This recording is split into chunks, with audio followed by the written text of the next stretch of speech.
मैं अरविंद बर्नवाल BBDSS मटेहूँ गाजीपुर से आप सभी बच्चों क्लास 12 के बच्चों के लिए डिटर्मिनेंट सारणी का टॉपिक लेकर आ रहा हूँ। इसे आप ध्यान से समझें।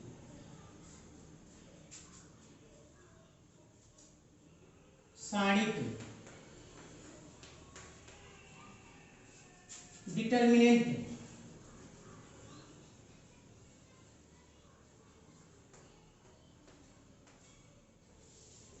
सारणिक जैसा कि a1x plus b1y plus c1z is equal to 0, a2x plus b2y plus c2z is equal to 0, a3x plus b3y plus c3z is equal to 0। समीकरण नंबर 1, समीकरण नंबर 2, समीकरण नंबर 3। यदि इन तीनों समीकरणों में से किन्हीं दो समीकरणों को एक साथ लेकर हल करके उससे प्राप्त मान यदि तीसरे समीकरण में रखा जाए तो हमारा मान इस रूप में प्राप्त होता है। a1 into b2 minus b3 plus a2 into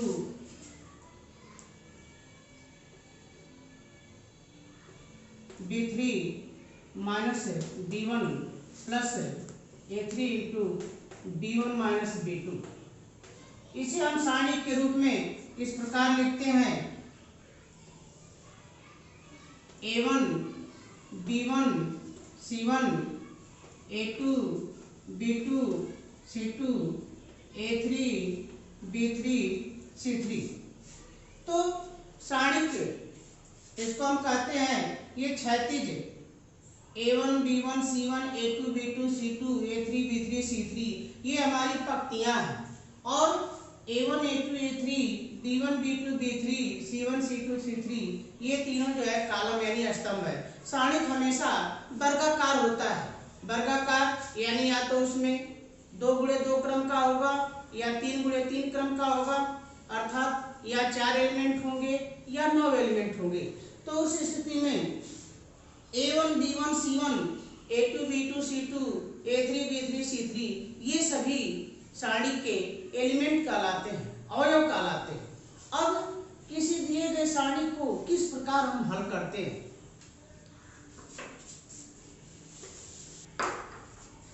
सारणी का विस्तार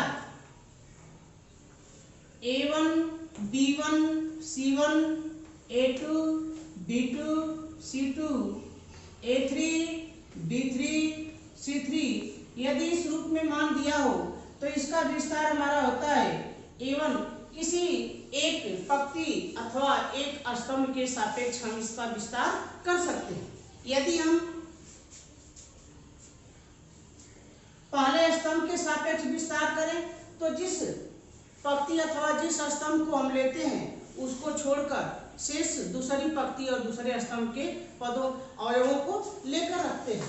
तो a1 इंटू तो b2 c2 b3 c3 b2 c2 b3 c3। अब उसके बाद हमेशा सारणी के विस्तार में पद हमेशा क्रमांतर प्लस माइनस चिन्ह के साथ इनकी गणना होती है। तो प्लस माइनस चिन्ह plus minus plus minus plus minus plus minus plus किसी भी रूप में अगर विस्तार करें किसी भी पद को किसी भी जो है पंक्ति अथवा स्तंभ को लेकर हम विस्तार करते हैं, परंतु चिन्हों का हमेशा यही क्रम होता है। तो अगर हम पहले स्तंभ के सापेक्ष विस्तार करते हैं तो a1 को ले लिया गया तो a1 हमारा पहली पंक्ति और पहले स्तंभ में है। तो पहली पंक्ति और पहले स्तंभ के सभी एलिमेंट छूट जाएंगे तो ये बच गया मान हमारा b2 c2 b3 c3 ये मान हो गया। अब उसके बाद अगर हम पहले स्तंभ के सापेक्ष विस्तार करते हैं तो minus a2 plus minus plus तो माइनस a2। अब चूंकि a2 पहले स्तंभ और दूसरी पंक्ति में है, पहले स्तंभ और दूसरी पंक्ति में तो पहले स्तंभ और दूसरी पंक्ति के सभी एलिमेंट छूट जाएंगे। अब उसके बाद B1 C1 B3 C3, तो A2 into B1 C1 B3 C3। अब उसके बाद तो प्लस माइनस प्लस, तो प्लस A3 इंटू, तो अब चूंकि A3 तीसरी पंक्ति और पहले स्तंभ है, A3 जो है तीसरी पंक्ति और पहले स्तंभ है, तो तीसरी पंक्ति और पहले स्तंभ के सभी एलिमेंट छूट जाएंगे। उसके बाद जो बचेगा उसे हम लिखेंगे, तो A3 इंटू, तो यह छूट जाएगा, यह छूट जाएगा, तो B1 C1 B2 C2, यह आ जाएगा B1 C1 B2 C2। अब उसके बाद जैसा कि आप हाई स्कूल की कक्षाओं में बजगुणनखंड विधि पढ़ चुके हैं, संकर निकाय विधि पढ़ चुके हैं, उस विधि का प्रयोग करते हुए हम गुणा करते हैं। तो गुणा हमारा होगा ऐसे, पहले इस तरह से गुणा करते हैं और फिर माइनस ऐसे, तो A1 into B2 C3 minus B3 C2 minus A2 into B1 C3 minus B3 C1 plus A3 into B1 C2 minus B2 C1। यह हमारा सारणी का विस्तार होगा। किसी भी दिए गए सारणी का मान यदि हमें ज्ञात करना हो तो इस विधि से हम उसका मान ज्ञात कर सकते हैं। अब उसके बाद दिए गए सारणी से संबंधित कुछ नियम, क्योंकि जैसा कि हम जानते हैं कि सारणी सदैव वर्गाकार होता है, यानी उसमें या तो 3 पंक्ति 3 स्तंभ होंगे या 2 पंक्ति 2 स्तंभ होंगे, अर्थात या तो 4 एलिमेंट होंगे या 9 एलिमेंट होंगे। अब सारणी के नियम, यदि किसी सारणी के किसी पंक्ति अथवा स्तंभ, किसी सारणी के किसी पंक्ति अथवा स्तंभ को क्रम से बदल दिया जाए, क्रम से बदल दिया जाए, एक चक्री क्रम में बदल दिया जाए, तो सारणी के मान में कोई परिवर्तन नहीं होता है। अर्थात जैसे ये मान हमारा है, ये हो गया हमारा गुण 1,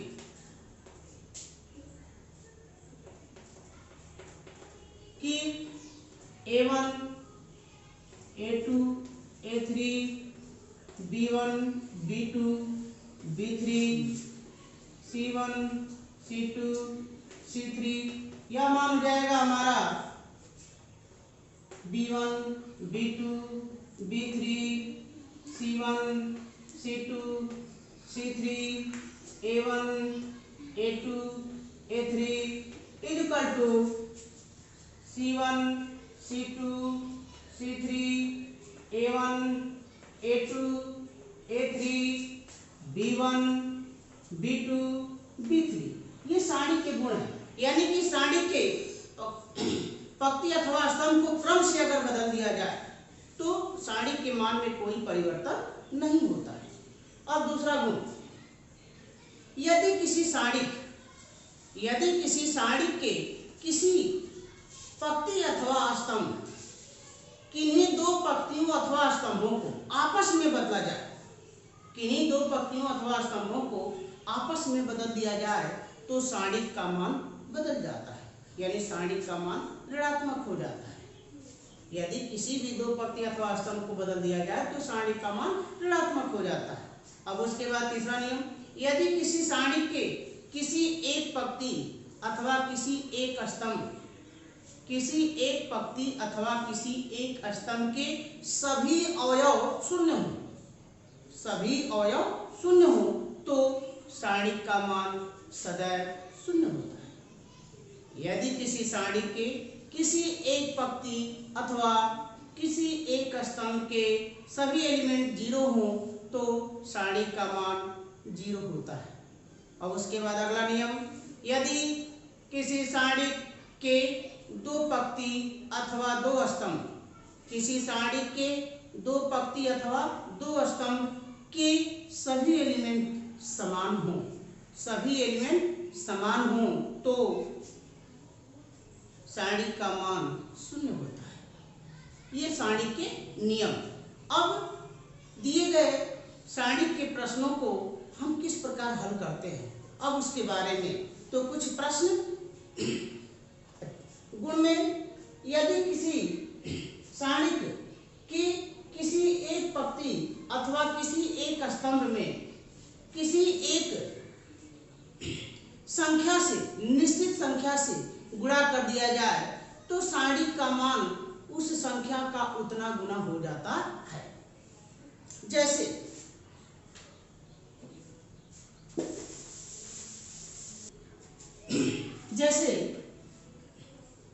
A1, A2, A3, B1, B2, B3, C1, C2, C3 यह दिया हुआ है मान। इसमें अगर किसी एक में हम K से गुणा कर दें, KA1, KB1, KC1, इस पंक्ति पहली पंक्ति में K से गुणा कर दिया गया, तो इसको इस प्रकार हम अगर K को कॉमन लेकर ऐसे भी लिख सकते हैं कि K into A1, A2, A3, B1, B2, B3, C1, C2, C3। अर्थात सारणी का मान यदि किसी सारणी के किसी एक पंक्ति अथवा स्तंभ के सभी अवयवों में किसी एक निश्चित संख्या से गुणा कर दिया जाए तो सारणी का प्राप्त सारणी का मान पूर्व सारणी के मान का उतना गुना होता है, यानी के गुना होता है। अब उसके बाद सारणी के कुछ प्रश्न।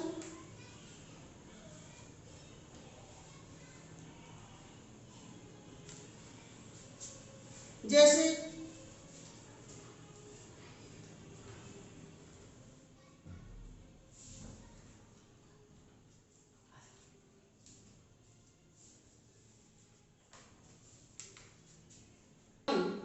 X, Y, Z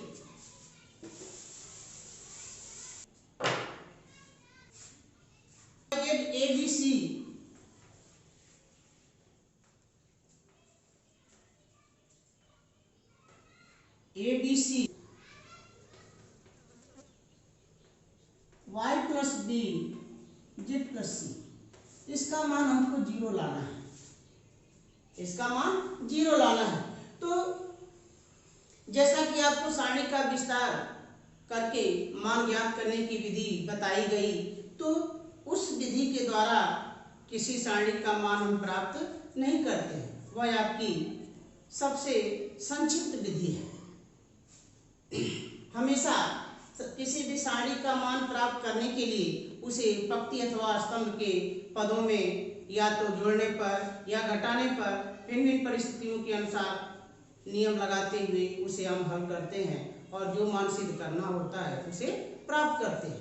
जैसा कि सारणी हमारा दिया गया है X, Y, Z ABC X plus A Y plus B Z plus C, तो लेफ्ट हैंड साइड हमने लेंगे। लेफ्ट हैंड साइड मान हमारा है X, Y, Z A B C X plus A Y plus B Z plus C। अब इसको इस रूप में हम लिख सकते हैं कि X, Y, Z A B C। अब यह X, Y, Z प्लस, अब इसका विस्तार किया जा रहा है, तो X, Y, Z A B C A B C, इस प्रकार। अब सारणी के गुणधर्म से, जैसा कि अभी पढ़े हम लोग कि यदि किसी सारणी के दो पंक्ति अथवा दो स्तंभ के सभी अवयव समान हों तो सारणी का मान शून्य होता है। क्योंकि अब एक सारणी से हमें दो सारणी प्राप्त हो गई। अब पहला स्तंभ, पहली सारणी में पहला स्तंभ और तीसरा स्तंभ, फर्स्ट कॉलम और थर्ड कॉलम, इसके सभी एलिमेंट समान हैं, इसके सभी एलिमेंट समान हैं, तो सारणी के गुण से इसका मान हो जाएगा शून्य। और प्लस यहाँ इस सारणी के दूसरे और तीसरे स्तंभ के सभी एलिमेंट समान हैं, तो नियम के अनुसार इसका भी मान शून्य प्राप्त होगा। तो जोड़ने पर मान हो गया हमारा 0, अर्थात ये हो जाएगा राइट हैंड साइड। अगला सवाल 1 1 1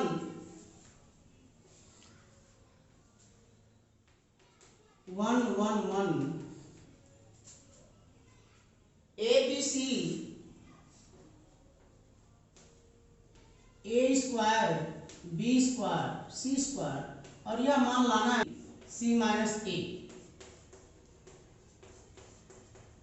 अब देखिए, चूंकि सारणिक दिया है हमारा 1 1 1 A B C A square B square C square, तो left hand side 1 1 1 A B C A square B square C square. अब उसके बाद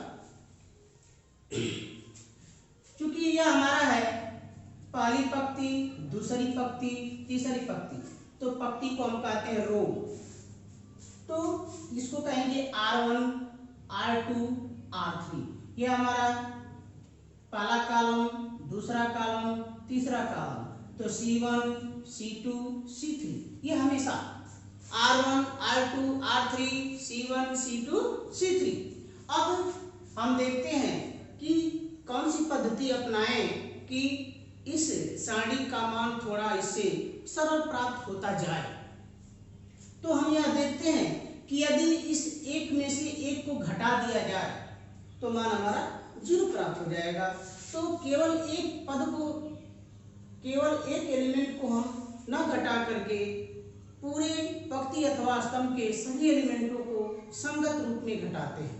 तो यह R1 और यह R2, तो R2 को हम R1 में ले चल के घटाएंगे, तो लिखेंगे हाँ R1 change to R1 minus R2, यानी R1 बदल गया R1 माइनस R2 में, and R2 change to R2 minus R3। यह मान हो जाएगा हमारा A 0। अब A माइनस B और यहाँ हो जाएगा A square minus B square. फिर उसी प्रकार यह जब यहाँ जाएगा तो 1 0, यह हो जाएगा मान हमारा B माइनस C और यह हो जाएगा मान हमारा B square minus C square. अब यह R3 उसी प्रकार, तो 1C C स्क्वायर। अब यहाँ A square minus B square B square minus C square, तो वर्गांतर नियम से तो A square minus B square का मान A minus B into A plus B, उसी प्रकार D square minus C square का मान B minus C into D plus C। तो मान हम रख देंगे 0 A minus B into A plus B, 0 B minus C into B plus C, 1C C square. अब R1 में यहाँ 0 है, यहाँ A माइनस B है और इसमें है A minus B into A plus B, तो 0 A minus B into A plus B, सब में प्रत्येक अवयव में A माइनस B कॉमन मिल सकता है। तो R1 में से हम A माइनस B कॉमन करेंगे, उसी प्रकार R2 में हमें B माइनस C कॉमन मिल सकता है, तो R2 में से B माइनस C कॉमन करेंगे, तो कॉमन मान को हम बाहर कर लेंगे, तो यह मान हमारा हो जाएगा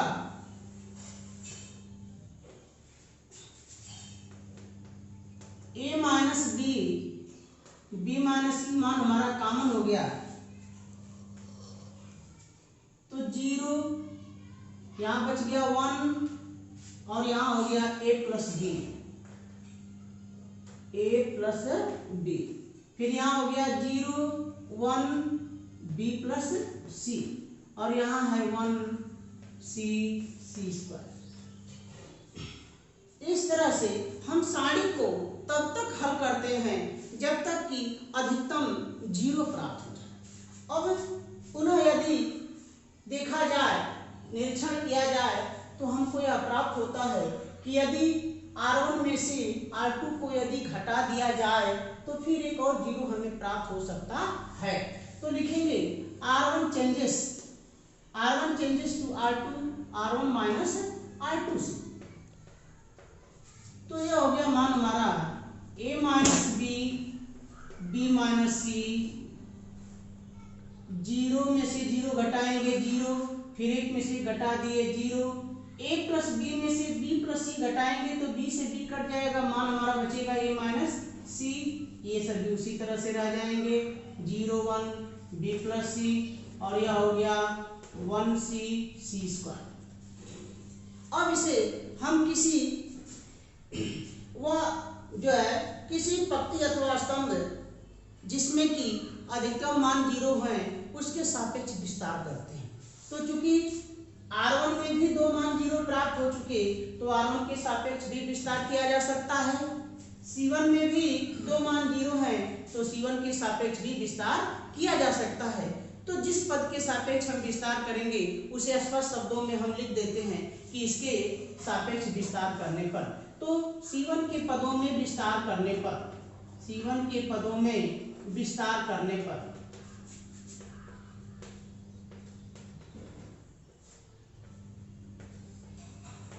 C1 के पदों में विस्तार करने पर तो यह दो मान जीरो हैं तो प्लस माइनस प्लस डायरेक्ट हम यह मान ले लेते हैं। तो A minus B into B minus C, इसका हो गया प्लस माइनस प्लस तो 1। अब यह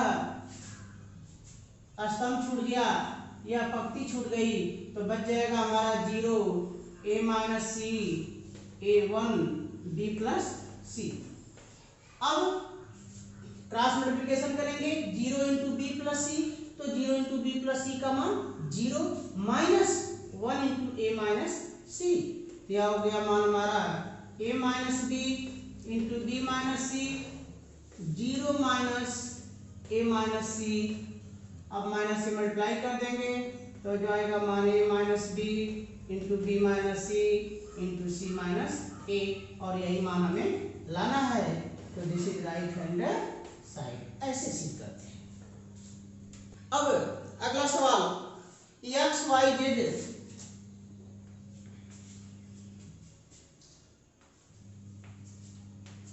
x y z x square y square z square x square y square z square y z z x x y y z z x x y मान लाना हमें x minus Y y minus Z into Z minus x into x Y plus Y Z plus Z x Y plus Y Z plus Z X, ये मान हमें लाना है। तो left hand side में मान हमारा दिया है x Y Z x square Y square Z square Y Z Z X X Y. यदि R1 में से R2 को घटाया जाए तो हमें वर्गांतर का सूत्र मिल जाएगा X square minus Y square. उसी प्रकार यदि R2 में से R3 को घटाया जाए तो Y square minus Z square प्राप्त हो जाएगा, अर्थात वर्गांतर का सूत्र मिल जाएगा। तो R1 changes to R1 minus R2 and R2 changes R2 minus R3 से, तो हम प्राप्त करते हैं x minus Y X square minus Y square Y Z minus Z X. जब R2 में से R3 को घटाते हैं तो y minus Z Y square minus Z square Z x minus x Y. अब R3 उसी तरह से हमारा रह जाएगा तो Z Z square x Y. अब देखें, अब चूंकि X square minus Y square को हम लिख सकते हैं वर्गांतर के रूप में X minus Y into x plus Y. Y Z minus Z X, इन दोनों में जेड कॉमन मिल सकता है तो ये भी मान हमारा एक्स वाई के पदों में बच जाएगा। इस प्रकार x माइनस वाई वर्गांतर कर देंगे, x minus Y into x plus Y, यहाँ माइनस जेड कॉमन कर देंगे तो x माइनस वाई। अब R2 में y माइनस जेड का वर्गांतर y minus Z into Y plus Z. अब इसमें minus Y common, minus X common, तो माइनस एक्स कॉमन कर देंगे तो y माइनस जेड। अब उसके बाद जेड स्क्वायर एक्स वाई। अब R1 में x minus Y X minus Y X minus Y सब में है तो x माइनस वाई हम कॉमन कर लेंगे।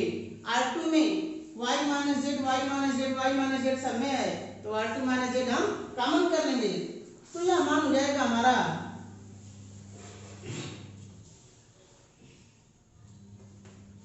x minus Y into Y minus Z 1 x plus Y minus Z 1 Y plus Z minus x Z square x Y. अब 1 minus 1 जैसा कि अभी बताया आपको कि सारणी को हल करने के लिए हम अधिकतम यह प्रयास करते हैं कि सारणी के अंदर उसके एलिमेंट्स 0 अधिक से अधिक प्राप्त हो। तो यदि R1 में से R2 को पुनः घटाया जाए तो एक ऋण एक का मान हो जाएगा 0। तो R1 changes to R1 minus R2 से यह मान हो जाएगा x minus Y into Y minus Z. जब घटाएंगे तो मान हो जाएगा हमारा 0, y से y कट जाएगा, x माइनस जेड बच जाएगा और यहाँ हो जाएगा x माइनस जेड, यहाँ भी हो जाएगा 1 y plus Z minus x Z square x Y. अब R1 में x माइनस जेड सब में है तो x माइनस जेड हम कॉमन कर सकते हैं। तो जब x माइनस जेड हम कॉमन कर सकते हैं तो यह मान हो जाएगा हमारा x minus Y into Y minus Z. अब x माइनस जेड भी ले सकते हैं कॉमन या z माइनस एक्स भी ले सकते हैं क्योंकि हमें लाना है z माइनस एक्स। तो z माइनस एक्स हम कॉमन कर लेते हैं। तो z माइनस एक्स जब कॉमन कर लेंगे तो 0 minus 1 Y plus Z minus x Z square x Y. अब यदि अब -1 में से -1 को घटाया जाए तो पुनः 0 प्राप्त हो जाएगा। तो यह हमारा है C2 और यह है C3। या तो C2 को हम C3 के स्थान पर ले जाएंगे या C3 को C2 के स्थान पर ले जाएंगे। तो C2 changes to C2 minus C3 यह मान हो जाएगा हमारा x minus Y into Y minus Z into Z minus x 0 1 z अपने स्थान पर। अब इसको ला के घटाएंगे तो 0 यहाँ लाएंगे तो x plus y plus z यहाँ हो जाएगा z square minus x Y minus 1 minus x Y. अब इसका हम विस्तार करेंगे तो चूंकि R1 में दो मान 0 प्राप्त हो गए, दो एलिमेंट 0 मिल गए तो R1 के पदों में विस्तार करने पर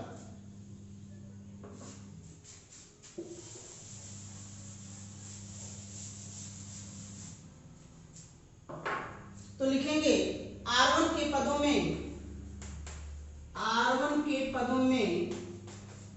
विस्तार करने पर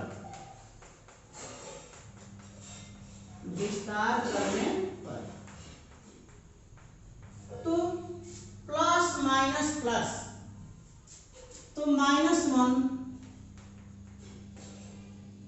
इंटू अभी ये आगे है कॉमन तो कॉमन वाला मान हम लिख लेंगे उसके आगे क्या हो जाएगा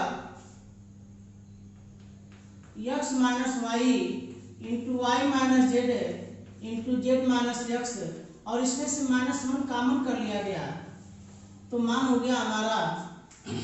अब पहली पंक्ति छूट गई और पहला स्तंभ छूट गया, तो x plus y plus z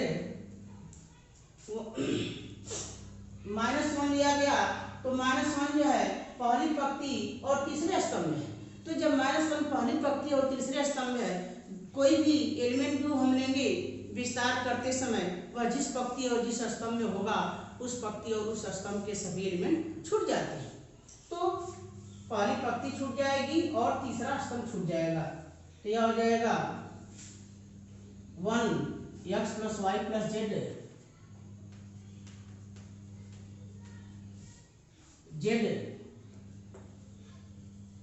Z square minus x y.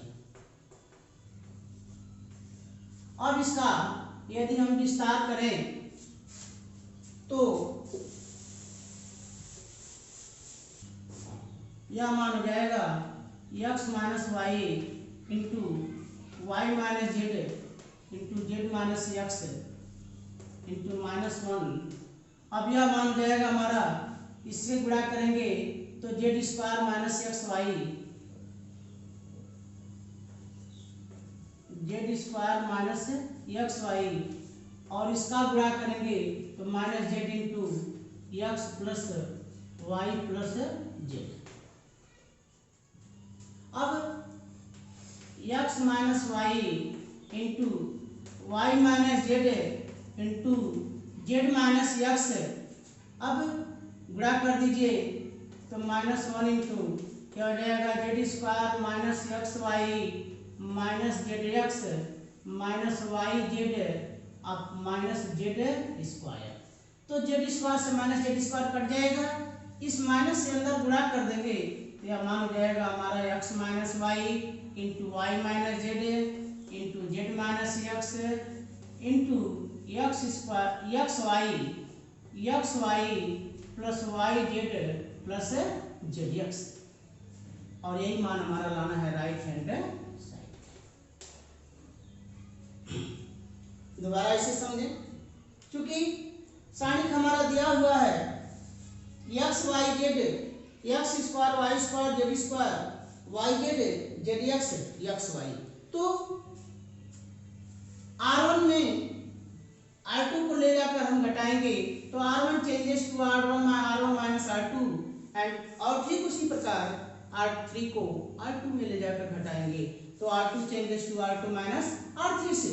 तो हम लिख सकते हैं x minus Y into X square minus Y square Y Z minus Z x Y minus Z Y square minus Z square Z x minus x Y Z square x Y. अब x square minus Y square वर्गांतर का सूत्र, तो x minus Y into x plus Y, उसी प्रकार Y square minus Z square को लिख सकते हैं y minus Z into Y plus Z.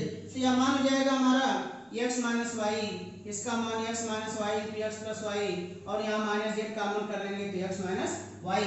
इसी प्रकार R2 में y minus Z into Y plus Z minus x into Y minus Z square x Y. अब चूंकि R1 में x माइनस वाई सब में मिल रहा है तो x माइनस वाई हम कॉमन कर सकते हैं। उसी प्रकार R2 में y माइनस जेड मिल रहा है तो y माइनस जेड कॉमन कर लेंगे, तो यह मान हो जाएगा हमारा x minus Y into Y minus Z 1 x plus Y minus Z 1 y plus Z minus x Z square x Y. अब R1 changes to R1 minus R2, एक में से घटा देंगे हो जाएगा 0, तो 0 अब यहाँ घटाएंगे y से y कट जाएगा तो x माइनस जेड, और यहाँ हो जाएगा x minus Z 1 y plus Z minus x Z square x. अब हम देखेंगे R1 में x माइनस जेड सब में मिल रहा है तो x माइनस जेड हम कॉमन ले सकते हैं, क्योंकि हमें सिद्ध करने में लाना है z माइनस एक्स, तो z माइनस एक्स हम कॉमन कर लेंगे। तो जब z माइनस एक्स कॉमन कर लेंगे तो 0 -1 1 y plus Z minus x Z square x Y. अब चूंकि यहाँ R1 में -1 एलिमेंट दो जगह मिले, दूसरे और तीसरे दोनों स्थानों पर, तो उस स्थिति में हम C2 में से C3 को घटा देंगे तो C2 में से C3 घटा देंगे तो C2 changes to C2 minus C3 से x minus Y into Y minus Z into Z minus x. अब -1 में से -1 घटा देंगे तो 0 0 1 जेड ये उतर गया। अब इसमें घटा दिए तो 0, इसको यहाँ लाए तो माइनस यहाँ प्लस हो गया, तो x plus y plus z, यहाँ हो गया z square minus x y, यह हो गया -1 माइनस एक्स और एक्स वाई। अब इसका चूंकि R1 में दो पद 0 है, दो एलिमेंट 0 है, तो R1 के पदों में विस्तार करने पर x minus Y into Y minus Z into Z minus x. अब चूंकि यह -1 है, यह C3 में है और R1 में है, तो R1 भी छूट गया और C3 भी छूट जाएगा। तो हो गया हमारा 1 x plus y plus z square minus x y. तो तेरा गुणा कर देंगे, 1 का इसमें गुणा करेंगे माइनस जेड का इसमें गुणा कर देंगे, तो z square minus x Y minus Z into x plus y plus Z. अब जब हम कोष्टक तोड़ते हैं तो z square minus x y और यह हो जाएगा minus Z x minus y z और माइनस जेड स्क्वायर।